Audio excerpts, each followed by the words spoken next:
Return to Nuremberg, Chapter 2, A Chilly Reception. It was colder than aging Judge Shake had expected when, at the end of the long cab ride from Chicago's downtown Greyhound bus station, he arrived at his new digs on the near north side in a tucked-away neighborhood. The trip from Vincennes had required a change of buses at the tired old Indianapolis Greyhound station. The station was adjacent to the site of one of the long-lost stories in American transportation history.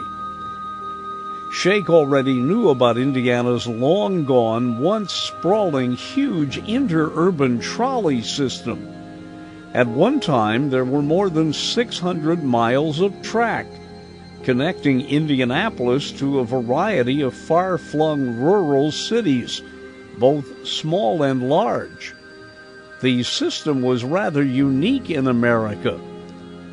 The tracks fanned out from Indianapolis like the spokes of a wheel. They converged in a steel arch-covered, mostly outdoors building in the heart of the city. The massive station became the subject of thousands of postcards in the 30s depicting scenes of Indianapolis. Although the old skeletal arched train shed was long gone, Shake had to see what was left. He checked his 2 small suitcases for the bus that would eventually take him to Chicago. He then walked out into the brisk sunlight of a Hoosier autumn morning. He was very, very curious, but he didn't expect much. Next door, he found a plaza where the old interurban station used to be.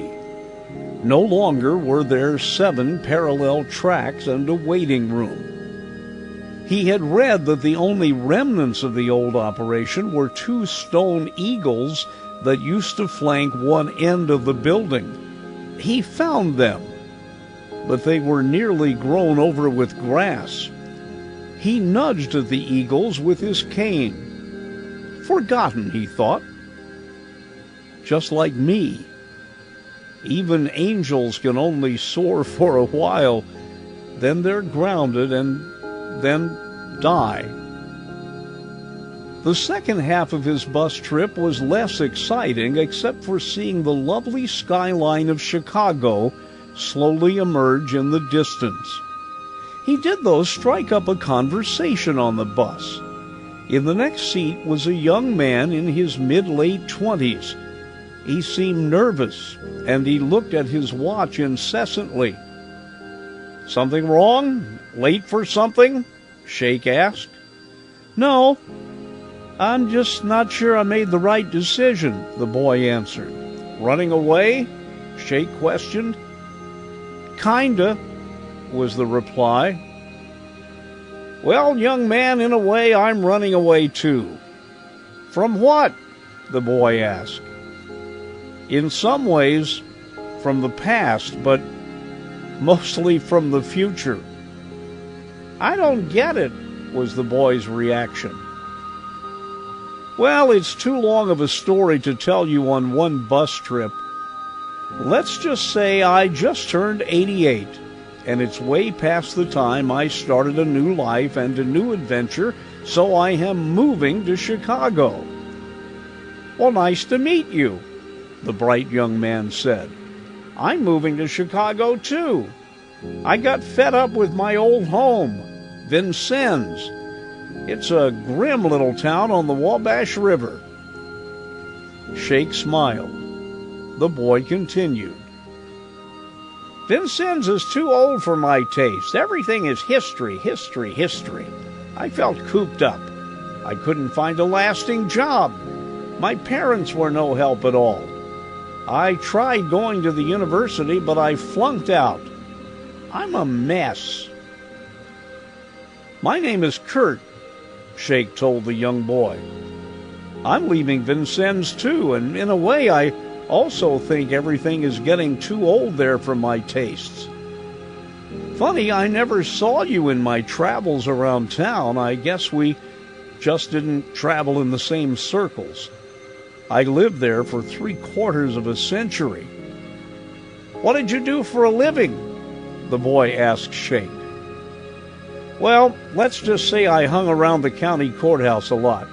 I also worked for state government in Indianapolis, and for a year I was stationed in Germany." "Were you in the military?" the boy asked. "Well, actually, it was another kind of special assignment that sent me over there for most of a year. And I didn't wear the kind of uniform you're thinking about. Let's just say I was on special assignment." "I bet you were good at what you did," the young man chimed in. "You seem to have an air of authority about you." "Luckily, with all my troubles back there, I never got hauled into court. I was restless, but not that restless." "Good for you," was Judge Shake's reply. "I saw too many young guys like you who lost their way and ended up before a judge. Some never straightened out. Others found the path and turned into some pretty good people. I know a taxi driver back in Vincennes who was hauled into court a lot as a kid. He wasn't a bad guy. He just got in with the wrong crowd, but he eventually turned his life around." The boy asked, "Are you talking about Jeff Young?" "Yes," Judge Shake replied.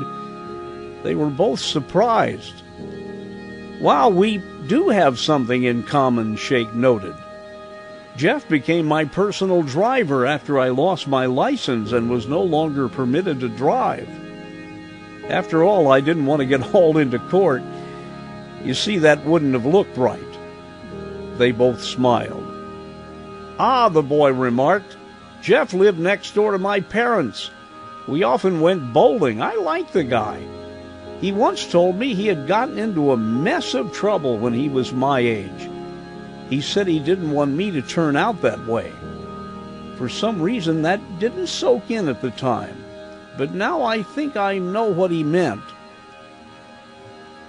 "Well, Jeff stayed in town and overcame his problems," Judge Shake said.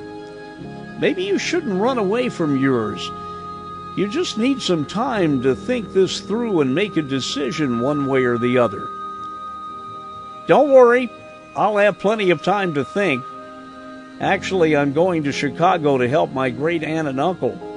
They're at home now, but they need a lot of assistance. They were in a near-fatal car crash this year. They still can't figure out what happened. My uncle thinks someone sabotaged the car. You know, Judge, I've begun to wonder about my uncle saying that his car was sabotaged. As a kid, when I went to visit them, he would drive me through downtown Chicago and tell me about the years when Capone ruled the roost and the way the mafia took over. He worked in a big auto garage. He told me he used to work on a lot of cars the mafia guys used. Maybe he knew too much. My aunt said he was crazy. Anyway, they wrote to me asking if I could come to Chicago and help them through the rest of their recovery. I liked the idea. For a couple of years, I'd worked at a nursing home. Thinking about their suffering reminded me of a lot of older people I'd met during the time I was working. I knew they needed help, so here I am on a bus headed for Chicago. Judge Shake thought and then said, "Well, use your time wisely. Days are fleeting things, and don't get me started on that. You're still young. You've got time for a fresh start. Do a lot of thinking in Chicago. Tell you what, I have some cards here with my new Chicago phone number. I hope it's plugged in and working at the new place. If you ever want to talk about your future, give me a call. I'm also good for a free meal now and then. Oh, and remember to call me Kurt, not, from what the card says, Judge Shake. From now on, it's Kurt. You didn't tell me you were a judge. By the way, my name is John Rawding. Well, I didn't want to intimidate you, but listen, John, when you get to be 88, I hope you look back on some kind of wonderful life you've had. I want the best for you. After all, we almost used to be neighbors. I want you to make Jeff Young proud of you. The rest of the bus trip took 4 hours. The bus stopped in northern Indiana cities the judge had heard about but never visited. For a while, he dozed. Then he felt the bus lurch to a stop. The sign on the wall said, Chicago. He had at last arrived. But the seat next to him was empty. He had no idea where John Rodding had gone, but he had other things to think about. Now to find a taxi and to start a new life. The keys to his as-of-yet unseen new apartment were waiting for him in ground floor apartment 2. There a Mrs. Dorcas Lawford was holding them for him, waiting for him to arrive. He found her interesting and talkative with a ruddy face and probing eyes that shouted, I hope this guy doesn't make a lot of noise and knock on my door in the middle of the night, for that matter. Shake had been told over the phone by the new landlord that Mrs. Lawford was the longest-standing tenant and a good person to ask if he needed to know anything. After Shake met her, he hoped he never got to the point that he needed to know very much. Along with the keys was a large manila envelope with the lease and a small note from the landlord. Come in any time to sign this. I'm in apartment 1, but I'm gone a lot. Well, Judge Shake thought to himself, it would appear that at least someone wants me here. Ah, good. This place does have an elevator, just as advertised. As he turned the key to his new apartment, after he figured out which key it was, and entered the front door of his new world, he suddenly began to wonder just how lonely he would be there. Had he done the right thing? After all, back home in southern Indiana, he had friends, a good doctor, a regular routine, and was loved and respected. He just had become increasingly afraid that he would eventually be a burden, and that his quick wit and memory would go. Now he was becoming the true last man standing. But now he was just some old guy who had moved into apartment 4 in that yellow and beige-colored building on the southwest corner of Armitage and Hudson, across from an Irish pub with a big flashing neon sign. He had moved to Chicago in the early days of that year's autumn, and this time around the tenure of autumn would be a brief one indeed. The leaves were turning and were already dropping, the winds were whipping up, the days would soon be shorter and darker. The starkness of another Chicago winter was fast approaching. But at least his new place seemed warm and had a great view. But Shake did have his books, and most importantly, his memories. It would likely take weeks for all the boxes of books to arrive and for them to be sorted and arranged, but the memories were already there. They had arrived with him. He carried them around with him all the time. Maybe that was one of the things he liked most about Wednesdays at Marone's. Everyone sat still for his stories. If his friends were bored with him, they never told him. Shake had chosen his new neighborhood strictly on how it looked in photos he found in a book published by a Chicago real estate company. He'd called the company by phone, found it in an ad he'd seen in a newspaper. You see, when he first decided Chicago would be his next stop, he subscribed by mail to the Chicago Tribune. He read every issue front to back, even though he found it odd to read news that was 4 days old. He wanted to know as much about life in his adopted hometown as he could before he got there, and he liked the Trib, as he called it. just as his hometown paper had been a real innovator and originator in the world of journalism, the company that had long published the Tribune was even into television and a lot of other things. The apartment finding company, whose ad he had found in the paper, specialized in finding places for senior citizens. Shake had made a lot of phone calls to Chicago during a 3-month period to make sure everything would work out. His first impression was that the legwork and the calls had seemed to pay off. Because of his meticulous planning, everything had gone without a hitch. Most of the transactions were handled by mail and telephone and money orders. By the time he arrived, the adequate apartment was fully furnished. The telephone and TV set had been installed, and all the connections had been made. It was a quick but successful move. One day he was a full-fledged, fully ensconced Hoosier.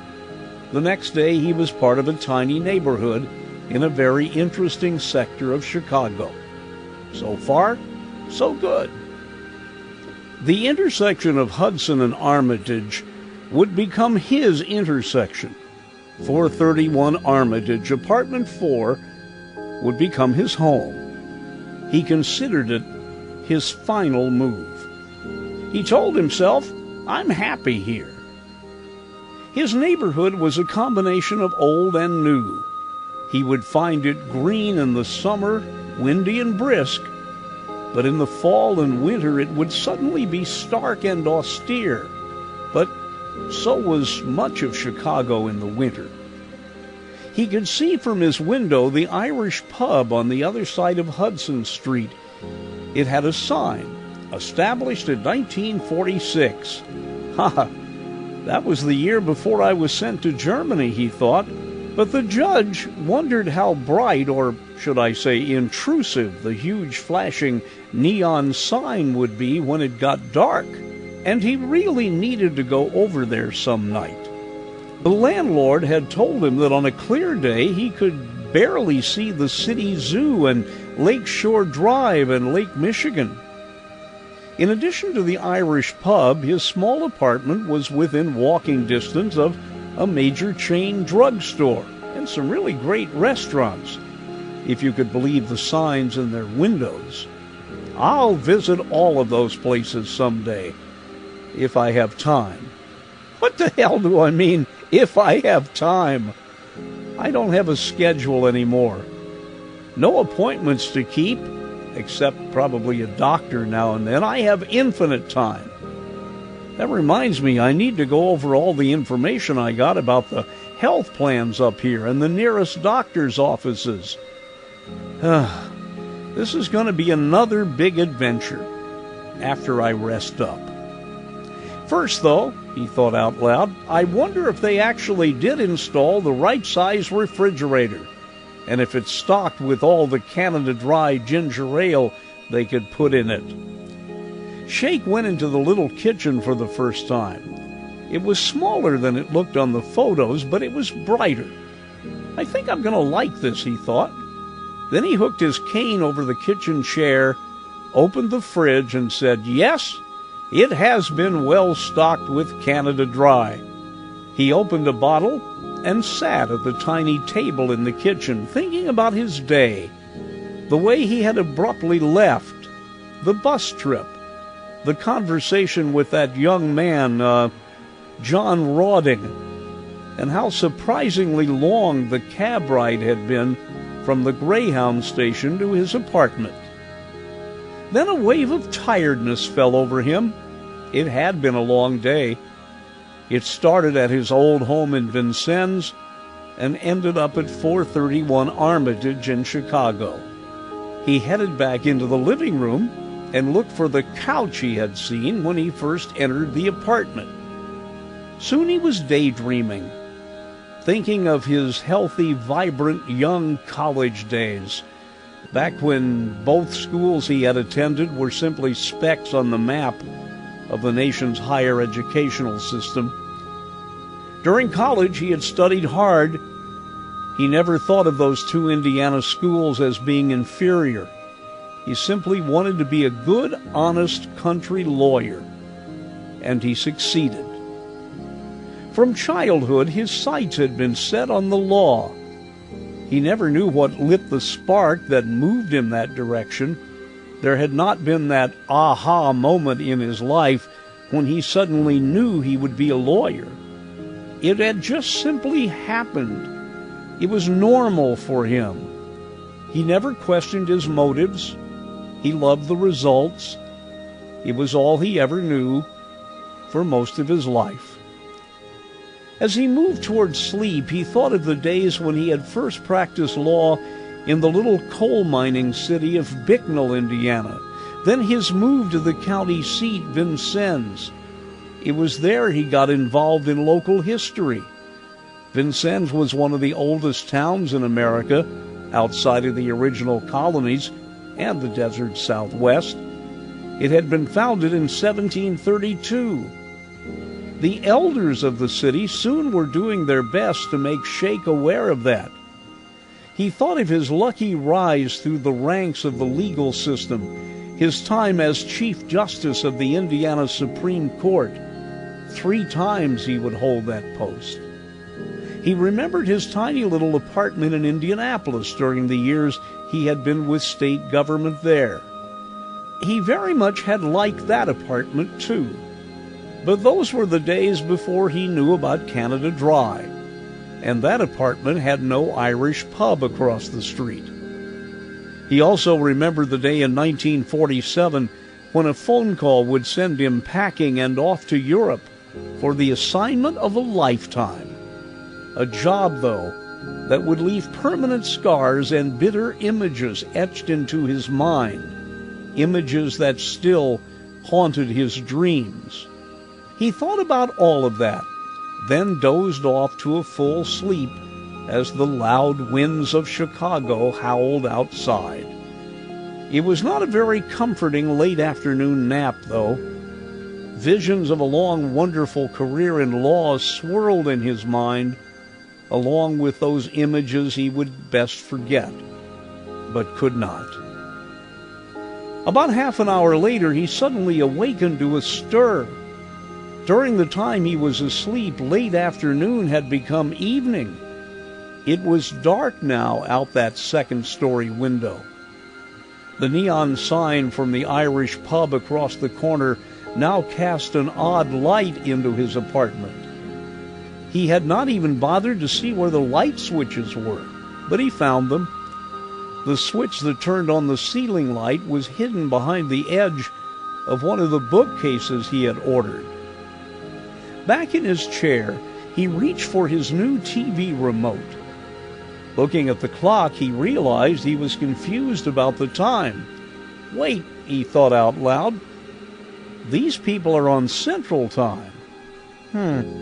I don't think that makes any difference. I'll just have to reset my head.